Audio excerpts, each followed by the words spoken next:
ആശകളാണോ ആശയങ്ങളിൽ നിന്ന് ഉടലെടുക്കുന്നതാണോ അതോ ആശയങ്ങളിൽ നിന്നുമാണോ ആശകൾ ഉടലെടുക്കുന്നത്? എങ്ങനെയായാലും ആശാപാശം ജീവാത്മാവിനെ വരിഞ്ഞു മുറക്കും. വലിയ വലിയ സംഘർഷങ്ങളിൽ ഉള്ളിൽ നടക്കും. അവൻ തൃപ്തി, അതൃപ്തി, ആശ, നിരാശ അങ്ങനെയുള്ള തിരമാലകളുടെ ജീവിതം മുന്നോട്ട് കൊണ്ടുപോകും. സംഘർഷഭരിതമാകുമ്പോൾ അവൻ പൂക്കളെ കാണുന്നില്ല, കുട്ടികളിലെ നിഷ്കളങ്കത കാണുന്നില്ല, ആകാശത്തിലെ മഴവിൽ കാണുന്നില്ല, അവൻ സംഗീതം കേൾക്കുന്നില്ല.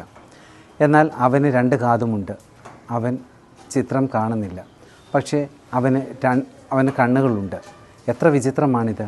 എന്തിന്? അവൻ അവനെപ്പോലും കാണുന്നില്ല. ആകെ കാണുന്നത് ഉള്ളിലെ സംഘർഷങ്ങൾ മാത്രം. കണ്ണും കാതും എല്ലാം ബന്ധിതമായിരിക്കുന്നു. ഉള്ളിൽ സംഘർഷം നടക്കുമ്പോൾ അവൻ പുറത്തും സംഘർഷം നടത്താതിരിക്കാനാവില്ല. അങ്ങനെ അകത്തും പുറത്തും സംഘർഷം. ഇതിനിടയ്ക്ക് സത്യം അറിയുവാൻ എവിടെ നേരം? സംഘർഷത്തിനുള്ളിൽ കിടക്കുന്ന അവന് നിലവിലെ സംഘർഷം ശമിക്കലാണ് ശാന്തി എന്ന തെറ്റിദ്ധാരണ ഉടലെടുക്കും. സംഘർഷത്തിൻ്റെ കാരണം നിലനിൽക്കുമ്പോൾ എങ്ങനെ ശാന്തനാകുവാൻ സാധിക്കും എന്ന വിവേകബുദ്ധി അവനിൽ പ്രവർത്തിക്കാതെ വരും. പ്രകൃതിയിൽ നിന്നും അകന്ന് മനസ്സ് സൃഷ്ടിച്ച സ്വന്തം നിർമ്മിത ലോകത്തിൽ പെട്ടപ്പോൾ അവൻ സംഘർഷത്തിനടിമയായി. ആ സംഘർഷം അവൻ്റെ ശാന്തതയെ കൊന്നു. സംഘർഷം നിമിത്തം വിവേകം നശിച്ചു. സംഘർഷം നിമിത്തം ഉറക്കം നഷ്ടമായി.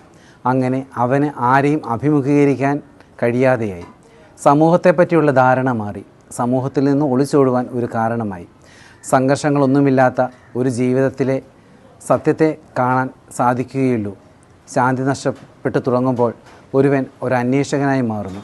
അപ്പോഴൊന്നും അവന് എന്താണ് നിരീക്ഷകൻ എന്നൊന്നും അറിയുന്നുണ്ടാവില്ല. എന്നാൽ ശരിയായ ഒരു അന്വേഷകൻ തനിക്കുള്ളിലെ കാര്യങ്ങളുടെ ഗൗരവം മനസ്സിലാക്കുന്നു. അവൻ ഒരിക്കലും മറ്റുള്ളവരിൽ കുറ്റം ആരോപിക്കില്ല. തൻ്റെ അശാന്തിയുടെ കാരണം തന്നിൽ തന്നെ തിരിയും. അങ്ങനെ അവൻ്റെ മനസ്സ് സമൂഹത്തിൽ നിന്നും മുക്തമാകുമ്പോൾ അവനെ ശ്രദ്ധിക്കുവാൻ സമയം ലഭിക്കുന്നു. തടസ്സങ്ങൾ മാറി തുടങ്ങുന്നു. പ്രശ്നകാരണം തെളിഞ്ഞു കഴിഞ്ഞാൽ അവ എങ്ങനെ തന്നിൽ നിന്നും നീക്കം ചെയ്യാം എന്ന വിവേകചിന്ത ഉടലെടുക്കും. അവനെ ശ്രദ്ധിച്ചു തുടങ്ങും തോറും വിവേകബുദ്ധി തെളിഞ്ഞു തുടങ്ങും. അത് അവനിലെ ആന്തരിക മാറ്റത്തിന് കാരണമാക്കും. അന്വേഷണം, നിരീക്ഷണം, അന്വേഷണത്തിൽ നിരീക്ഷണം, ഇവയിലൂടെയെല്ലാം അവനിൽ അത്ഭുതകരമായ മാറ്റം സംഭവിക്കുന്നു. അങ്ങനെയാണ് അവനിലെ നിരീക്ഷകൻ്റെ സാന്നിധ്യം തിരിച്ചറിയുന്നത്. കാരണം എപ്പോഴാണോ അവനിൽ അകാരണമായ സ്നേഹം വരുന്നത് അപ്പോഴാണ് അവനിൽ അകാരണമായ ശാന്തത വരുന്നത്. എപ്പോഴാണോ അവനിൽ അകാരണമായ ആനന്ദം വരുന്നത് അപ്പോഴെല്ലാം അവനിലെ നിരീക്ഷകൻ മിഴി തുറന്നിട്ടുണ്ടാകും. അപ്പോൾ അവൻ അറിയുന്നില്ല, അവൻ അന്വേഷിക്കുന്നില്ല, അവൻ ഒന്നും യാചിക്കുന്നില്ല, അവനൊന്നും ചോദിക്കുന്നില്ല, അവന് ആഗ്രഹമില്ല. അപ്പോൾ അവൻ ഒന്നുമല്ല, കേവലം സത്ത മാത്രം. ഹരി ഓം. ഓം ശ്രീ ഗുരുഭ്യോ നമഃ. ഹരി ഓം. ഇന്നത്തെ വൃത്തത്തിലെ ശൂന്യത, അതായത് 26 ജൂലൈയിലെ വൃത്തത്തിലെ ശൂന്യത പ്രതിപാദിക്കുന്നത് ആശകളെക്കുറിച്ചാണ്. അപ്പോൾ ഈ ഇതിനകത്ത് പ്രതിപാദിക്കുന്നത് ആശകൾ നിന്നും ഉടലെടുക്കുന്ന ചില സംഘർഷങ്ങൾ അല്ലെങ്കിൽ ഉത്കണ്ഠകൾ ഇതെല്ലാം ഉണ്ടാവുമ്പോൾ അത് അനുഭവിച്ച് കഴിഞ്ഞിട്ട് പിന്നെ ഒരു വ്യക്തി ഇത് അനുഭവിച്ചതിന് ശേഷം വിശകലനവും സ്വയം തിരുത്താനുള്ള തിരുത്താനുള്ള ആ വിധേയത്വം കാണിക്കുവാണെങ്കിൽ തീർച്ചയായിട്ടും നിരീക്ഷകൻ അവിടെ ഉണരുന്നതാണെന്ന് ആണ് ഗുരുജി ഇതിനകത്ത് പ്രതിപാദിക്കുന്നത്. അപ്പോൾ ആദ്യത്തെ പാട്ടിൽ ഗുരുജി ആശയം എന്താണെന്ന് പറഞ്ഞിട്ട് അത് അവനിൽ എന്തൊക്കെയാണ് ജനിപ്പിക്കുന്നതെന്ന് പറഞ്ഞിട്ട് അടുത്ത പാട്ടിൽ ഇത് എങ്ങനെ ടാക്കിൾ ചെയ്യുന്നത്, എങ്ങനെ കൈകാര്യം ചെയ്യുന്നത്, ഓവർകം ചെയ്യുന്നത്, അതിജീവിക്കുന്നത് ഈ ഉത്കണ്ഠകളെല്ലാം. എന്നിട്ട് മൂന്നാമത്തെ പാട്ടിൽ എന്താണ് അതിനകത്തെ ആ ടെക്നിക്ക്, എന്താണ് അവിടെ നടക്കുന്നതെന്നും മൂന്നാമത്തെ പാട്ടിൽ പറയുന്നു. അപ്പോൾ നമുക്ക് ആദ്യം ആശകളെക്കുറിച്ച് പറയാം.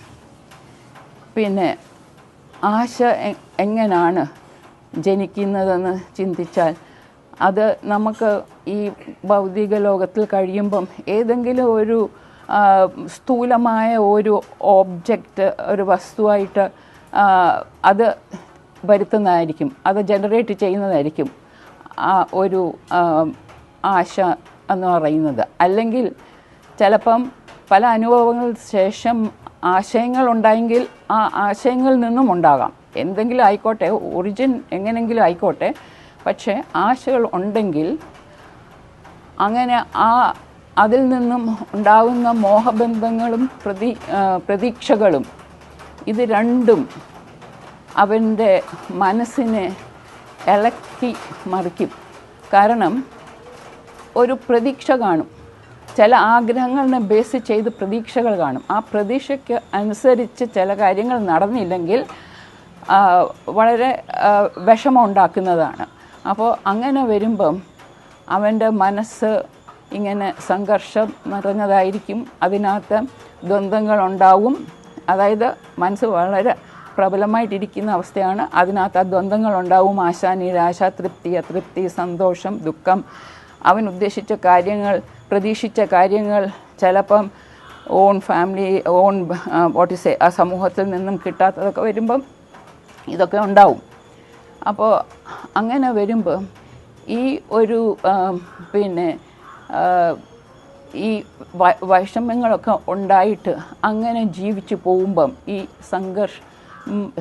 ഇങ്ങനത്തെ ഒരു മനസ്സും വെച്ച് മുന്നോട്ട് ജീവിച്ചു പോകുമ്പോൾ അവന് ചിലപ്പോൾ അവൻ്റെ ആ കണ്ണുകളും പിന്നെ ആ ചെവി ഒന്ന് ചില കാര്യങ്ങൾ രജിസ്റ്റർ ചെയ്യത്തില്ല അവൻ്റെ മനസ്സിൽ. കാരണം അവൻ്റെ മനസ്സ് ഏതിലാണ് ശ്രദ്ധിക്കുന്നത്, ഫോക്കസ് ചെയ്യുന്നത്, മറ്റേ അവൻ്റെ ആഗ്രഹങ്ങൾ, പ്രതീക്ഷകളിലാണ് ഫോക്കസ് ചെയ്യുന്നത്. അപ്പോൾ അങ്ങനെ വരുമ്പം ഈ പ്രകൃതി ഒരുക്കിയിരിക്കുന്ന ചില മനോഹരമായ കാഴ്ചകൾ കാണില്ല, പിന്നെ അവനെ തന്നെ അറിയില്ല. അങ്ങനെയുണ്ട്, അവനെ തന്നെ അറിയുന്നില്ല. അവൻ്റെ ഒരു ഫോൾസ് ഐഡൻറ്റിറ്റിയിൽ നിൽക്കുകയാണ്, അവൻ്റെ യഥാർത്ഥ ഐഡൻറ്റിറ്റി അറിയുന്നില്ല. അതായത് he's A source of Joy എന്നുള്ളത് അറിയുന്നില്ല. പിന്നെ അടുത്തത് കേൾക്കുന്നതും പിന്നെ ചെവിയും കൊണ്ട് കേൾക്കാനും പറ്റുന്നില്ല. അപ്പോൾ ആ ഇന്ദ്രിയങ്ങൾ പിന്നെ ശേഖരിക്കുന്ന അറിവ് ആ മനസ്സിനകത്തോട്ട് പ്രോസസ്സ് ചെയ്യാൻ പോലും ഈ ഉത്കണ്ഠയുള്ള മനസ്സ് അനുവദിക്കുന്നില്ല. പിന്നെ അങ്ങനെ വരുമ്പം ഈ ഒരു രീതിയിൽ മുന്നോട്ട് പോകുമ്പം എന്താണ് സംഭവിക്കുന്നത്, ഈ മനസ്സ് എന്തോ ചെയ്യും, അവസാനം വേറെ ഒരു തെറ്റിദ്ധാരണയിലോട്ട് നയിക്കും ഈ വ്യക്തിയെ. എന്നിട്ട് എന്തായിരിക്കും പിന്നെ ഒരു ഹിൻറ്റ് ഇട്ട് കൊടുക്കുന്നത്, എന്തിനാന്ന് ശാന്തത തേടാൻ. ഇത്രയും ഉത്കണ്ഠയും ഇത്രയൊക്കെ ഉള്ളതും കൊണ്ട് പ്രക്ഷുബ്ധമായ ഉള്ള ഒരു മനസ്സും വെച്ചുകൊണ്ടിരിക്കുമ്പം ഇതിൽ നിന്ന് രക്ഷപ്പെടാനായിട്ട് ഈ മൈൻഡ് ഒന്ന് പ്രേരിപ്പിക്കും ശാന്തത തേടാൻ. പക്ഷേ എങ്ങനെ ശാന്തത തേടും? ശാന്തത വേണമെങ്കിൽ നമ്മുടെ ഗുരു പഠിപ്പിച്ചിട്ടുണ്ട്, നമ്മൾ എന്താണ് പ്രാക്ടീസ് ചെയ്യേണ്ടത്, വിവേചിച്ചറിഞ്ഞ് മനസ്സിൽ നടക്കുന്നത് എന്തൊക്കെയാണോ അതിനെ തിരിച്ചറിയുക. That's A main important thing. നിരീക്ഷിക്കുക. പിന്നെ അവിടെ എന്തോ സംഭവിക്കുമെന്ന് പിന്നെ നമുക്ക് വരാം, നിരീക്ഷിക്കണം. അതാണ് നമുക്ക് പറഞ്ഞു തന്നിരിക്കുന്നത്. അപ്പോൾ അതുപോലും ഈ വ്യക്തിക്ക് ചെയ്യാൻ പറ്റുന്നില്ല. അപ്പോൾ അങ്ങനെയുള്ളൊരു സാഹചര്യത്തിൽ വളരെയേറെ വിഷമത്തോടെ ആ ശാന്തതയിലും വന്ന് എത്തൂല്ല. അങ്ങനെ ഒരു വല്ലാത്തൊരു അവസ്ഥയിലായിരിക്കും മുന്നോട്ട് പോകുന്നത്. പിന്നെ ഇതങ്ങോട്ട് കൂടിക്കൂടി വരുമ്പം മുന്നോട്ട് പോകുമ്പം പിന്നെയും ഈ ശാന്തതയുടെ പിന്നാലെ പോകുമ്പം എന്തോ സംഭവിക്കാം. ചിലപ്പം ഒരു ഗുരുവിൻ്റെ ഒരു ഉള്ളിൽ ഒരു പിന്നെ ആഗ്രഹം ഉണ്ടെങ്കിൽ, അതും ഒരു ആഗ്രഹമാണ്, ശരിയാണ്. പക്ഷേ ആ ആഗ്രഹം ഉണ്ടെങ്കിൽ എനിക്ക് ശാന്തത വേണമെന്ന് അത് വളരെ സ്ട്രോങ് ആയിട്ട് വരുവാണെങ്കിൽ ഇത് ഞങ്ങൾക്ക് പറ്റിയിട്ടുണ്ട്, ഞങ്ങൾക്ക് പലർക്കും പറ്റിയിട്ടുണ്ട്. കുടുംബജീവിതത്തിൽ കുടുംബജീവിതത്തിൽ പോകുമ്പം നമ്മൾ പിന്നെ ഡ്യൂട്ടീസൊക്കെ പെർഫെക്റ്റായിട്ട് ചെയ്ത് കഴിയുമ്പം മറ്റേവരിൽ നിന്നും അത് പ്രതീക്ഷിക്കുമ്പം അത് കിട്ടാതെ വരുമ്പം ഒരു നൈരാശ്യബോധവും ഒരു വിഷമവും ഒക്കെ വരും. അപ്പോൾ പിന്നെ അത് കണ്ടിന്യൂസ് ആയിട്ട് അങ്ങനെ പോകും. ഏറെക്കുറെ നമ്മൾ ഇഗ്നോർ ചെയ്യും. പക്ഷേ കുറച്ച് കഴിയുമ്പം നമ്മൾ തീർച്ചയായിട്ടും പിന്നെ ആഗ്രഹിക്കും നമുക്കൊരു ഒരു ശാന്തത വേണമെന്ന്. അപ്പോൾ അങ്ങനെ ഉള്ളിൽ നിന്നും ഒരു യഥാർത്ഥ ഒരു സീക്കറാണ് ഫോർ ശാന്തത. അങ്ങനെ ആണെങ്കിൽ തീർച്ചയായിട്ടും പിന്നെ നമുക്ക് പറയാം ദാറ്റ് ആ പ്രപഞ്ചശക്തി വഴി ഒരുക്കി തരും. അപ്പോൾ ഒരു ഗുരു നമുക്ക് കിട്ടും. അപ്പോൾ അങ്ങനെ ഒരു ഗുരുവിൻ്റെ ഒരു ഹെൽപ്പ് കൂടെ കിട്ടുവാണെങ്കിൽ ആ ശാന്തതയിലോട്ട് പോകാനുള്ള വഴി നമുക്ക് റെഡി ആക്കി കിട്ടും. അപ്പോൾ അങ്ങനെയാണ് ഒരു യേണിങ് ഫോർ ദറ്റ്, ആ ശാന്തതയ്ക്കുള്ള അങ്ങനെ വരുമ്പോഴാണ് ഒരു അന്വേഷകനായിട്ട് മാറുന്നത്. കാരണം എല്ലാ ഫെസിലിറ്റീസും ഉണ്ടായിരിക്കും ഒരു ആൾക്ക് ലൈഫ്, പക്ഷെ ചിലത് ആ ശാന്തതയില്ല. അപ്പോൾ അതിനു വേണ്ടി ഒരു ഗുരുവിൻ്റെ ഒരു ഗുരുസാമീപ്യം കിട്ടുമ്പം അത് അന്വേഷിക്കും. അപ്പോൾ അന്വേഷകനായിട്ട് മാറുമ്പം എന്തോ സംഭവിക്കും, ആ ഗുരു നിർദ്ദേശപ്രകാരം ആ മനസ്സിനെ ആദ്യമായിട്ട് ആ വികാരം കൊള്ളുന്ന മനസ്സിനെ അഴിച്ചു പണിതേ പറ്റൂ എന്ന് ഉള്ള ഒരു പിന്നെ എക്സ്പ്ലനേഷൻ കൊടുക്കുന്നത് മാത്രമല്ല, അത് മനസ്സിലാക്കി കൊടുക്കും. എന്തും കൊണ്ടാണ് ആ വിഷമം വന്നതെന്ന് നമ്മൾ പറയുമ്പം അതിൻ്റെ റീസൺ എന്താണ്, ആ മനസ്സാണ്. ഇപ്പോൾ പറഞ്ഞ ഉദാഹരണം ആശകളും എല്ലാം വന്നിട്ട് നമ്മുടെ ഉള്ളിൽ ഇരുന്ന കാര്യം കൊണ്ട് തന്നെയാണ് നമുക്ക് ഈ വിഷമം വരുന്നത്. പണ്ട് ഗുരുജി പറഞ്ഞിട്ടുണ്ടല്ലോ, കയ്യിൽ മുള്ളു വെച്ചിട്ട് വേദനിക്കുന്നു എന്ന് പറഞ്ഞിട്ട് കാര്യമില്ല. അതിൽ കയറി പിടിച്ച് അതിൽ ഞെക്കി പിടിച്ചുകൊണ്ടിരുന്നാൽ നമുക്ക് എന്ത് സംഭവിക്കും, അതിട്ട് നമ്മളെ അലട്ടും, വേദനിക്കും. ഈ ചിന്തകൾ നമ്മളെ വേദനിപ്പിക്കും. അപ്പോൾ അതുകൊണ്ട് അവന് അത് മനസ്സിലായി കഴിയുമ്പം എന്തോ ചെയ്യും, പിന്നെ ആരെയും അവൻ്റെ ആ തെറ്റ് മനസ്സിലാവുമ്പം, ആ ഗുരുവിൽ നിന്നും ആ ഇൻഫർമേഷൻ കിട്ടുമ്പം പിന്നെ ആരെയും കുറ്റം പറയത്തില്ല. ഉള്ളിൽ തിരിഞ്ഞ് അവൻ അകത്ത് തന്നെ തിരിയും. എന്താണ് എൻ്റെ ഉള്ളിലുള്ള തെറ്റെന്താണെന്ന് അകത്ത് തിരിഞ്ഞ് മനസ്സിലാക്കാൻ നോക്കിയിട്ട് ആരെയും ആരോപിക്കുകയില്ല. അങ്ങനെ വരുമ്പം എൻ്റെ ഉള്ളിൽ കുറേ കാര്യങ്ങൾ മാലിന്യങ്ങളുണ്ട്, ഇതെടുത്ത് കളയേണ്ടതാണ്. അതിന് സമയം വേണം. മനനത്തിന് നമുക്കറിയാം, വൃത്തത്തിലെ ശൂന്യത ഇരുന്ന് നമ്മൾ മനനം ചെയ്യുമ്പോൾ എത്ര സമയം എടുക്കുമെന്ന്. അപ്പോൾ അവനവനെ അഴിച്ചു പണിയണമെങ്കിൽ സൂക്ഷ്മമായിട്ടിരിക്കുന്ന ആ മനസ്സിനകത്ത് എന്തൊക്കെയാണെന്ന് ശേഖരിച്ച് വെച്ചിരിക്കുന്നത് അതെടുത്ത് കളയണമെങ്കിൽ കുറച്ച് പാടാണത്. നമ്മൾ വർക്ക് ചെയ്യണം. അപ്പോൾ അതിന് വർക്ക് ചെയ്യണമെങ്കിൽ മിക്കവാറും ഇങ്ങനെ അന്വേഷകനായിട്ട് മാറുന്നവരെ സൈലൻ്റായിട്ട് അങ്ങ് സമൂഹത്തിൽ നിന്നും മാറും. അതിന് മുമ്പേ അങ്ങനായിരുന്നു. പിന്നെ ഇതൊക്കെ വന്നപ്പം, പ്രതീക്ഷകളൊക്കെ ഇടിഞ്ഞപ്പം, പിന്നെ സംഘർഷം ഉണ്ടായപ്പം സമൂഹത്തിൻ്റെ മുമ്പേ അപ്പിയർ ചെയ്യത്തില്ലായിരുന്നു, മാറി നിന്ന് ഒളിഞ്ഞ് അങ്ങ് പോകുമായിരുന്നു. അത് ആ ഒരു ആസ്പെക്റ്റ് മാറിപ്പോകുന്നത്. ഇപ്പം ഇവിടെ ഇങ്ങനെ വരുമ്പോൾ ഒരു അന്വേഷകനായിട്ട് മാറുമ്പോഴും ഇതേ പ്രക്രിയ നടക്കും. പക്ഷേ നമ്മളത് ഓപ്റ്റ് ചെയ്യും. നമുക്ക് ഗുരു പറഞ്ഞ കാര്യം നമുക്ക് മനനം ചെയ്യേണ്ടതുണ്ട്. അപ്പം നമുക്ക് സമയം വേണം. അപ്പം നമ്മൾ ഉള്ളിലോട്ട് തിരിയുമ്പം നമുക്ക് സമൂഹത്തിൽ നിന്ന് മാറുമ്പം ഓരോ കാര്യം നമ്മളെ ആ തന്നറിവ് കിട്ടാനായിട്ട് നമ്മളെ അഴിച്ചു പണിയാൻ സമയം കിട്ടും. അപ്പോൾ ആ സൈലൻസ് ഒരിക്കലും അല്ലെങ്കിൽ എന്താണ് പറയുക, ആ സോളിറ്റ്യൂഡ് ഒരിക്കലും എന്തല്ലെന്ന് പറയാം, ഒരു പിന്നെ പേടിക്കേണ്ട ഒരു കാര്യമല്ല. അതൊരു അത്യാവശ്യമാണ്. നമ്മളെക്കുറിച്ച് നമുക്ക് മനസ്സിലാക്കണം. അപ്പോൾ അത് നമ്മൾ വെൽക്കം ചെയ്ത് നമ്മൾ അങ്ങനെ ഇരിക്കും. അങ്ങനെ ഇരിക്കുമ്പം അങ്ങനെ കുറേ കാര്യങ്ങൾ നമ്മുടെ മനസ്സിനകത്തെ തെറ്റിദ്ധാരണകൾ, സങ്കല്പങ്ങൾ, ആഗ്രഹങ്ങൾ, പ്രതീക്ഷകൾ, ഇതെല്ലാം ഓരോ എണ്ണവും പൊളിച്ച് കളയുമ്പോഴാണ് തടസ്സങ്ങൾ മാറി വരുന്നത്. ആ തടസ്സങ്ങൾ മാറുമ്പോഴാണ് നമുക്ക് അപ്പം ഇതാണ് ഒരു അന്വേഷകൻ ആകുകയാണെന്നായിരുന്നു പ്രോബ്ലമിൽ നിന്ന് രക്ഷപ്പെടാനുള്ള ഒരു ഒരു ഒരു ഒരു പോംവഴി. ഇപ്പം ഇനിയും ഇതിങ്ങനെ ചെയ്തു വരുമ്പം എന്താണ് അതിൻ്റെ ഭവിഷ്യത്ത്? ഇപ്പോൾ ഒരു സാധകൻ ഇങ്ങനെ പിന്നെ ചെയ്യുമ്പം അവന് ആ പ്രശ്നം എവിടാണെന്ന് അവന് മനസ്സിലായി, ഐഡൻറ്റിഫൈ ചെയ്തു, എൻ്റെ ഉള്ളിൽ തന്നെയാണ്. അപ്പോൾ പിന്നെ അടുത്ത സ്റ്റെപ്പ് എടുക്കുന്നത് എന്തായിരിക്കും? That you have to undo all that എന്ന് മനസ്സിലായപ്പം അതെങ്ങനെ ചെയ്യും? ഗുരുനിർദ്ദേശപ്രകാരം മനസ്സിലാക്കിയിട്ടുണ്ട്. പിന്നെ നിരീക്ഷിക്കണം എന്ന് മനസ്സിനെ. അപ്പം നിരീക്ഷിക്കണമെങ്കിൽ ആ നിരീക്ഷണം ചെയ്യും. എന്തൊക്കെ ഉണ്ടെന്ന് സത്യസന്ധതയായിട്ടുള്ള ഒരു സത്യസന്ധത ഉള്ള ഒരു അന്വേഷകനാണെങ്കിൽ, യാഥാർത്ഥ്യം അറിയണം എന്നുള്ളൊരു പിന്നെ ഒരു സാധകനാണെങ്കിൽ, അല്ലെങ്കിൽ ഒരു വ്യക്തിയാണെങ്കിൽ എന്തോ ചെയ്യും? തീർച്ചയായിട്ടും പിന്നെ അത് ചെയ്യുമ്പം, നിരീക്ഷണം ചെയ്യുമ്പം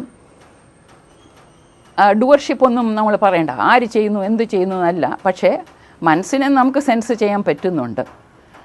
അപ്പോൾ നമ്മൾ എന്ത് ചെയ്യും? അത് ഇങ്ങനെ നിരീക്ഷിച്ച് വരുമ്പം ഒരു സാധനം ഡെവലപ്പ് ചെയ്ത് വരുന്നുണ്ട്. ആ വിവേചിച്ച് അറിയുന്ന ആ ബുദ്ധിശക്തി അത് കൂടിക്കൊണ്ടിരിക്കും. അപ്പോൾ വിവേക ബുദ്ധി കൂടിക്കൊണ്ടിരിക്കുമ്പം അവനിൽ കുറേ മാറ്റങ്ങൾ വരുത്തും. ആന്തരികമായിട്ട് തിരിയും. അതാണ് അവിടെ സംഭവിക്കുന്നത്. ആന്തരികമായിട്ട് തിരിഞ്ഞിട്ട് പിന്നെയും കുറച്ചുകൂടെ നിരീക്ഷണം ചെയ്യുമ്പം, ഇതിനു മുമ്പേ ഒരു ക്ലാസ്സിൽ ഗുരുജി പറഞ്ഞായിരുന്നല്ലോ, വിവേക ബുദ്ധിയിൽ നിന്നും നിരീക്ഷണം ചെയ്യുന്നത് കുറച്ചുകൂടെ ഈസി ആയിരിക്കും. പിന്നെ ആ നിരീക്ഷകൻ ലെവലിലോട്ട് പോയാൽ മതി. അത് സത്യമാണ്, അത് നമുക്കറിയാൻ പറ്റില്ല.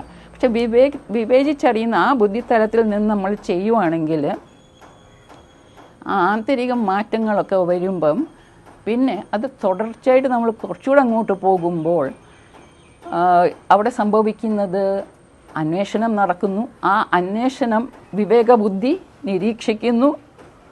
പിന്നെ ആ അന്വേഷണത്തിനെ നിരീക്ഷിക്കുന്നു. എന്താണ് അന്വേഷിക്കുന്നത്? അവനവനുള്ളിൽ ഏത് പിന്നെ മലിനീകരണത്തിനെയാണ് അഴിച്ചു പണിയുന്നത്, അതിനെ നിരീക്ഷിക്കും.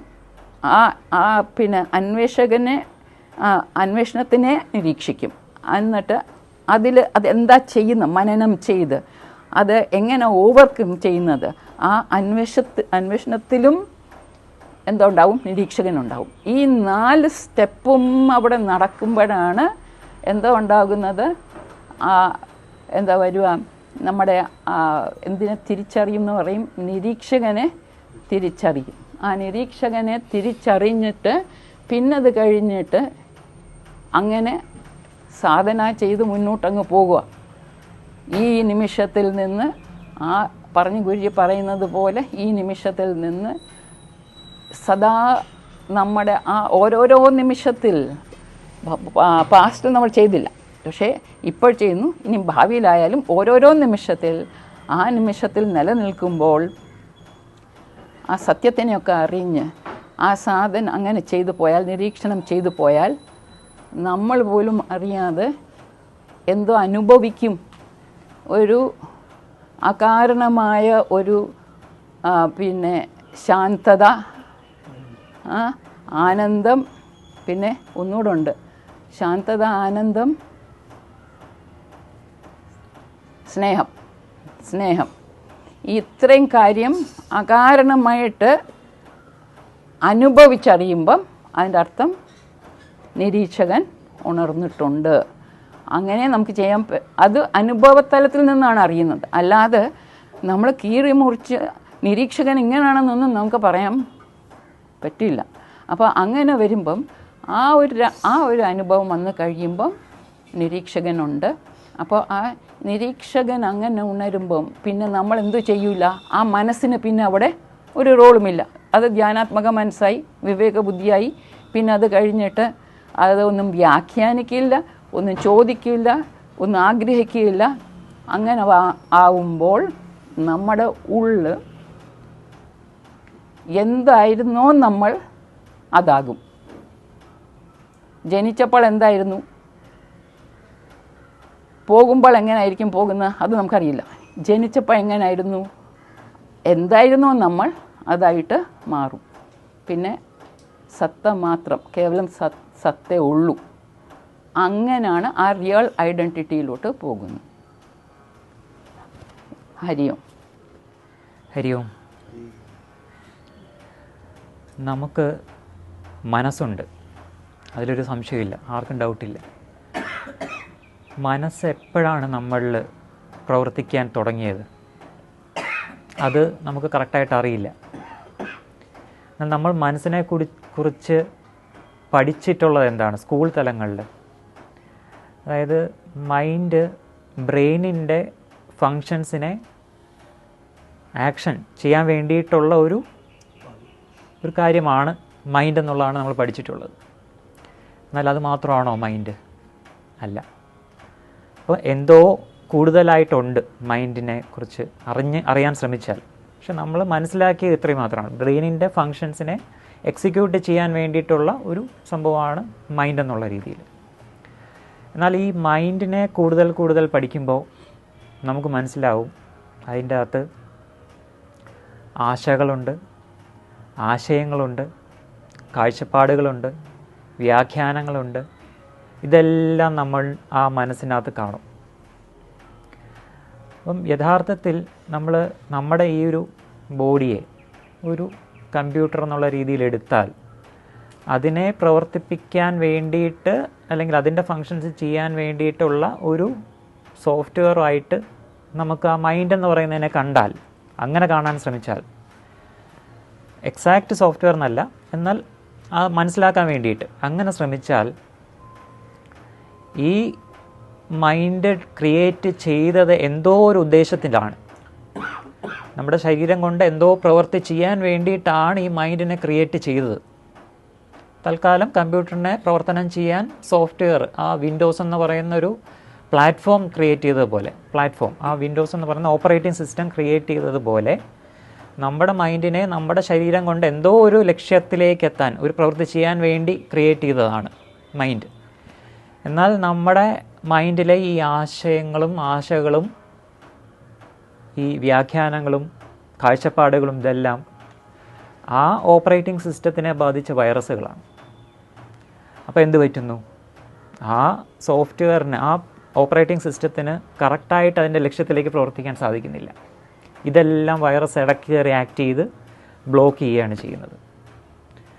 മൈൻഡിനെ നിരീക്ഷിക്കുമ്പോഴാണ് ഈ പ്രശ്നങ്ങളെല്ലാം നമുക്ക് തിരിച്ചറിയാൻ സാധിക്കുന്നത്. ഈ പ്രശ്നങ്ങൾ നമ്മളെ എങ്ങോട്ട് കൊണ്ടുപോകും?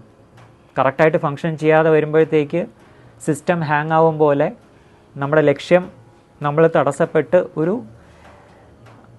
ലക്ഷ്യം എന്താണെന്ന് നമുക്കറിയാം, അതിലോട്ട് പോയിക്കൊണ്ടിരിക്കുകയാണ്, പക്ഷേ പോകാൻ പറ്റുന്നില്ല, തടസ്സം വരുന്നു. അപ്പം സ്വാഭാവികമായിട്ട് മൈൻഡിൽ സംഘർഷങ്ങൾ വരുമ്പോൾ ആ പ്രകൃതിയിൽ നിന്നും അകലും. എന്താണോ യഥാർത്ഥത്തിൽ പോകേണ്ടിയിരുന്നത് ആ പ്രകൃതിയിൽ നിന്നും അകന്ന് കൂടുതൽ സംഘർഷാവസ്ഥയിലേക്ക് പൊയ്ക്കൊണ്ടേയിരിക്കും.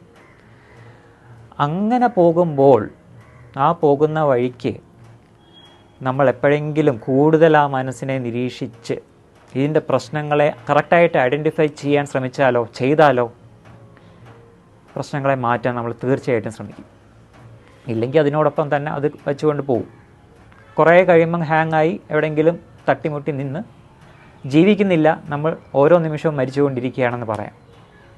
എന്നാൽ നിരീക്ഷിച്ച് അതിൻ്റെ പ്രശ്നം എന്താണ് എന്ന് മനസ്സിലാക്കി കഴിഞ്ഞാൽ എന്ത് ചെയ്യും? നമ്മൾ സൊല്യൂഷൻ എന്തായാലും തേടും. അങ്ങനെ തേടിയാൽ സൊല്യൂഷൻ കിട്ടുകയും ചെയ്യും. അത് നമ്മുടെ ഉള്ളിൽ നിന്ന് തന്നെ കിട്ടുകയുള്ളൂ. കാരണം ഇത് ഓൾറെഡി പ്രോഗ്രാം ചെയ്ത് ആണ് ഈ മൈൻഡ് വന്നിട്ടുള്ളത്. ആ ലക്ഷ്യത്തിലേക്ക് എത്താൻ വേണ്ടിയിട്ടാണ് വന്നിട്ടുള്ളത്. അത് ഒരാൾക്കറിയാം, ഏതോ ഒരാൾക്കറിയാം.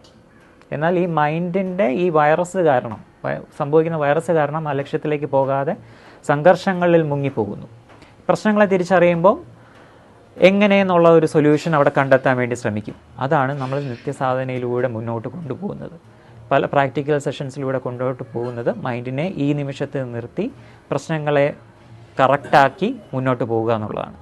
അങ്ങനെ പോകുമ്പോൾ നമ്മുടെ മൈൻഡ് സാധാരണ ഒരു മൈൻഡിൽ നിന്നും ഒരു ധ്യാനാവസ്ഥയിലുള്ള ഒരു മൈൻഡിലേക്ക് കണക്റ്റഡ് ആവും. ആ കണക്ഷൻ മുന്നോട്ട് പോകുമ്പോഴാണ് എന്തിലേക്കാണോ എത്തേണ്ടത് ആ ഒരു നിരീക്ഷകൻ എന്ന് പറയുന്ന ആ ഒരു വ്യക്തിത്വം, ആ വ്യക്തിത്വത്തിലേക്ക് നമ്മൾ എത്തിപ്പെടുകയാണ് ചെയ്യുന്നത്. ധ്യാനാത്മക മനസ്സിലൂടെ മുന്നോട്ട് സഞ്ചരിക്കും. ആ നിരീക്ഷകൻ ഉണർന്നാലോ ഈ വൈറസുകളെല്ലാം ഓട്ടോമാറ്റിക്കായിട്ട് ഡിലീറ്റായി പോകും. അതാണ് ആൻറ്റിവൈറസ്. നിരീക്ഷകനാണ് ആൻറ്റിവൈറസ്. അത് ഉണരുക, അതിനെ ഉണർത്താൻ അനുവദിക്കുക. അതെങ്ങനെ ഉണരും? വിവേകബുദ്ധി അവിടെ വർക്ക് ചെയ്യണം. എന്നിൽ വൈറസ് ഉണ്ട്, എന്നിൽ തടസ്സമുണ്ട് എന്ന് പറഞ്ഞാൽ നമ്മളൊരു ആൻറ്റിവൈറസിനെ എടുക്കാനെങ്കിലും ചെയ്യുമല്ലോ. എനിക്ക് എടുക്കണം, ആൻറ്റിവൈറസ് ഇടണം. അതാണ് വിവേകബുദ്ധി. ആ വിവേകബുദ്ധിയോടുകൂടി ആ നിരീക്ഷകനെ, ആ വൈറസിനെ, ആൻറ്റിവൈറസിനെ അവിടെ അപ്ലൈ ചെയ്യുമ്പോൾ നമ്മൾ ഈ വൈറസിൽ നിന്നെല്ലാം മുക്തനാവും. അതായത് നിരീക്ഷകൻ സ്വതന്ത്രനായിട്ട് നിൽക്കുകയാണ്. അപ്പോൾ അത് വർക്ക് ചെയ്യുമ്പോൾ ഓട്ടോമാറ്റിക്കായിട്ട് നമ്മുടെ പ്രോബ്ലംസ് എല്ലാം സോൾവ് ആവും. നമ്മൾ സ്വതന്ത്രനായിട്ട് നിന്നുകൊണ്ട് നമ്മുടെ ലക്ഷ്യത്തിലേക്ക് മുന്നോട്ട് പോകാൻ പറ്റും. അപ്പോൾ നമ്മൾ ജീവിക്കുന്നത് ഏതിലാണ്? നമ്മൾ ജീവിക്കുകയാണ്. നമ്മുടെ യഥാർത്ഥ സ്വരൂപത്തിലാണ് നമ്മളപ്പോൾ ജീവിക്കുന്നത്. അതായത് നമ്മൾ സത്തയിലാണ് നിലനിൽക്കുന്നതെന്ന് പറയാൻ പറ്റും. ഹരി ഓം, ഹരി ഓം, ഹരി ഓം. എല്ലായ്പ്പോഴും നമ്മൾ ചർച്ച ചെയ്യുന്ന കണക്ക് ഇപ്രാവശ്യവും നമ്മുടെ ടോപ്പിക്ക് മനസ്സ് തന്നെയാണ്. അപ്പം അതിൽ ഒരു കാര്യം എപ്പോഴും ഞാൻ സംസാരിക്കുമ്പം ഒരു കാര്യം ഞാൻ എപ്പോഴും ഫോക്കസ് ചെയ്യാൻ ശ്രമിക്കുന്ന ഒരു വിഷയമുണ്ട്. അതായത് പലർക്കുമുള്ളൊരു ചോദ്യമാണ്, എന്തിനാണ് ആധ്യാത്മികത? അതിൻ്റെ ആവശ്യം എന്താണ്? യഥാർത്ഥത്തിൽ അതിനെക്കുറിച്ച് നമുക്ക് ഇതിൽ യാത്ര ചെയ്യുമ്പം ഈ ചോദ്യത്തിന് ആദ്യം നമുക്ക് ഉത്തരം കൊടുക്കുവാൻ കഴിഞ്ഞില്ലെങ്കിൽ, ഇപ്പം ഞാൻ എന്തിനു മരുന്ന് കഴിക്കുന്നു, ഞാൻ എന്തിനു മരുന്ന് കഴിക്കുന്നു എന്ന് എനിക്കൊരു തിരിച്ചറിവുണ്ടാവണം. അപ്പം ഒരു സ്പിരിച്വൽ ജേണി അവനിലേക്ക് അവൻ യാത്ര ചെയ്യുമ്പോൾ ഞാൻ എന്തിന് ഈ യാത്ര ചെയ്യണം? അപ്പോൾ അതാണ്, ഇപ്പം ഞാൻ ഇരിക്കുന്ന സ്പേസിൽ ഞാൻ ഹാപ്പി ആണെങ്കിൽ എന്തിന് ഞാൻ ഈ ഒരു യാത്ര ചെയ്യണം? ആവശ്യമില്ല. അപ്പം ആദ്യം നമ്മൾ ഇരിക്കുന്ന നമ്മുടെ ദൈനംദിന ജീവിതത്തിൽ ആർ വി കംഫർട്ടബിൾ? അത് നമ്മൾ സ്വയം ചോദിക്കണം. ചോദിച്ചിട്ട് എനിക്ക് എന്തെങ്കിലും തിരുത്തലുകൾ എനിക്ക് വേണം. ഞാൻ ഇരിക്കുന്ന എൻ്റെ സ്പേസിൽ ഞാൻ കംഫർട്ടബിൾ ആണോ? ഇല്ല എന്ന് ഉള്ളിൽ നിന്നൊരു ഉത്തരം വരുവാണെങ്കിൽ